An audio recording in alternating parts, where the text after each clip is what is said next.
Ever walked into a room and suddenly felt like you've been there before, even though it's your first time stepping foot in it? That's known as déjà vu.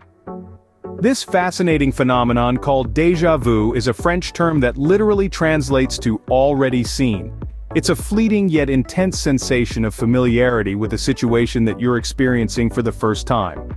Picture this: you're visiting a new city, you step into a building, and a wave of familiarity washes over you.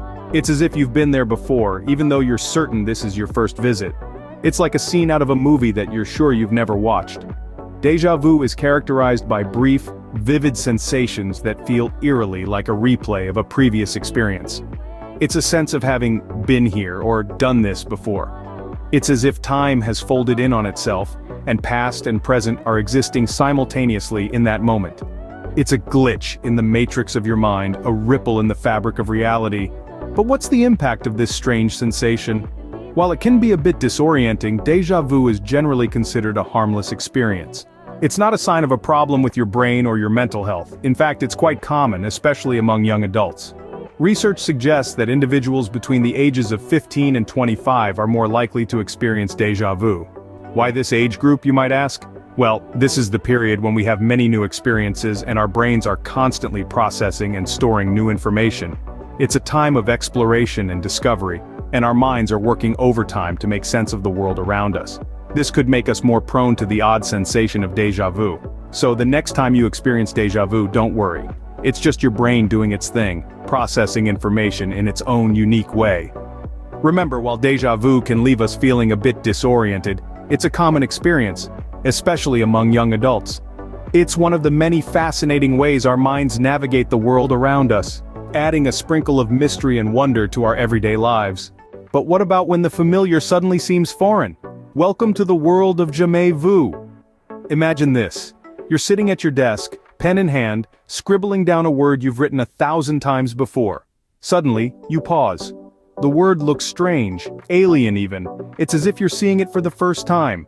This, my friends, is a classic example of jamais vu.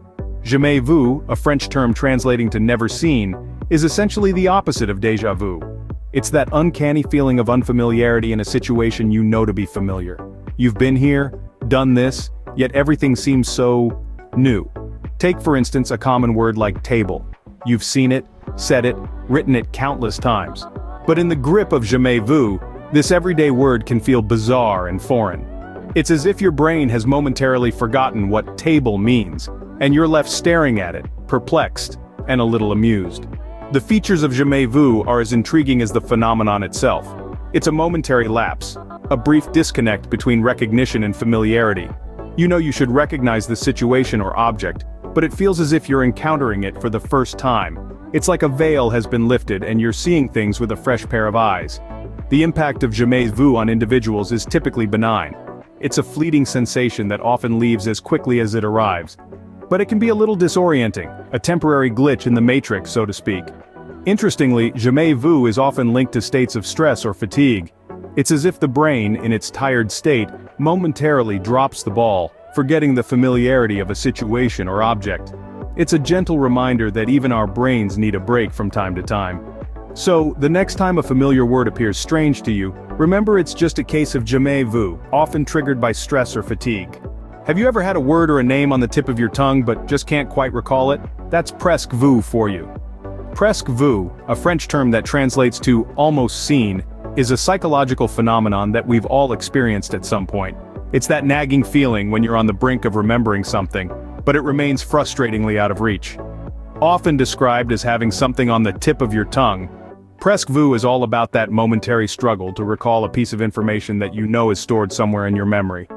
Let's paint a picture of a typical presque vu moment. Imagine you're trying to remember the name of a movie you've seen recently. You can describe the plot, recall the faces of the actors, and you even remember the popcorn you had while watching it. But the movie's title? It's just beyond your grasp. You know that you know it, but it's as if the memory is hiding in a corner of your mind, teasing you. That's presque vu. The central feature of presque vu is the sensation that the memory you're trying to retrieve is just out of reach. It's a bit like trying to catch a fish with your bare hands. You can almost feel it, but it keeps slipping away. This feeling is often accompanied by a strong sense of frustration. After all, it's not a pleasant experience to be denied access to your own memories. But what's the impact of presque vu? Generally, it's a fleeting experience that doesn't have any significant consequences. Sure, it can be mildly irritating when you can't remember the name of that actor or the title of that song, but the frustration usually subsides once the memory eventually resurfaces or when you move on to other thoughts. While it can be a little vexing, presque vu is a universal experience, a quirky quirk of the human mind that reminds us that our memory, while incredible, isn't always perfect. Presque vu may be a bit frustrating, but it's a universal experience we've all had at some point. Ever met someone for the first time and yet felt a strong emotional connection as if you've known them forever? That's the power of déjà senti. Déjà senti is a fascinating phenomenon that takes us on an emotional journey into the realm of the familiar, yet unfamiliar. It's a French term which, when translated, means already felt. It's that uncanny feeling of having already experienced or sensed a particular emotion or feeling in a specific situation that's completely new to us. Imagine this. You're at a social gathering surrounded by unfamiliar faces. Then you spot someone across the room. As soon as your eyes meet, a rush of emotions sweeps over you. You feel a profound connection, a sense of familiarity and warmth, as if this person has been a part of your life for a long time, even though you're meeting them for the very first time. That's déjà senti. The features of déjà senti are quite intriguing. It's not about recognizing a place or a visual scene like déjà vu, nor is it about a strange unfamiliarity with a familiar situation as in Jamais Vu. Déjà senti is all about emotions. It's about that strange yet profound recognition of an emotional state that seems oddly familiar, even though the specific situation may be completely new. Now let's talk about the impact. Déjà senti can be a powerful emotional experience. It can spark strong connections and foster a sense of understanding with others. It's like meeting a stranger, but feeling as if you're reconnecting with an old friend. It can make our interactions more profound, more meaningful, and sometimes more mysterious. However, it's important to note that déjà senti, like other déjà experiences, is not indicative of any underlying psychological or neurological issues. It's a harmless, albeit intriguing phenomenon that adds a pinch of mystery to our emotional experiences. Déjà senti can lead to strong emotional bonds and a sense of understanding with others. And then, there are those times when we feel like we've visited a place or heard a sound before, even if we're experiencing them for the first time. These phenomena are known as déjà visité and déjà entendu. You see, déjà visité is a fascinating sensation where you feel like you've already been to a place, even if it's your first visit. Imagine this. You're traveling, you enter a town for the first time, and every street and building feels familiar. It's as if you've walked these streets and admired these buildings before. The sensation is strong, vivid, and it brings a sense of recognition and familiarity with the environment. This can lead to a sense of comfort in new places, but, on the flip side, it can also cause confusion and disorientation. Now let's talk about déjà entendu. This term translates to already heard, and it describes the sensation of feeling like you've heard a particular sound or piece of music before, even if it's your first time hearing it. Let's say you're listening to a song for the first time, but somehow, it feels like you've heard it before. It's not just the tune, but the lyrics, the rhythm, the whole composition feels eerily familiar. This recognition of auditory stimuli as a repeat experience can create a sense of connection or nostalgia with the music, even if it's the first time hearing it.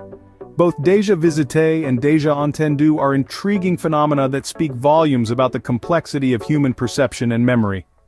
They reflect how our brains process information, create memories, and interpret experiences. While they can be momentarily disorienting, these sensations are generally considered normal and are not indicative of any serious underlying issues. So the next time you feel an uncanny familiarity with a new place or a new song, remember, it's just your brain playing tricks on you. It's a testament to the fascinating ways our mind works, blurring the lines between the new and the familiar, between reality and memory. What do all these phenomena have in common?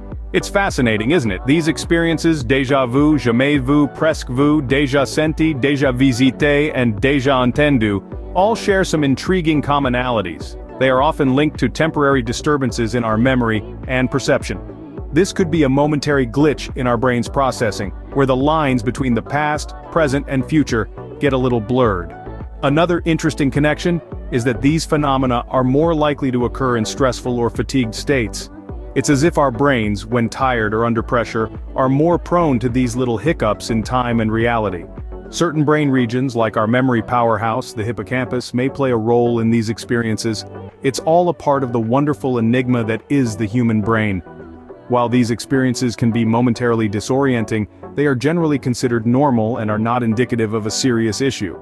So, the next time you experience one of them, take a deep breath, relax, and enjoy the mystery of the human brain.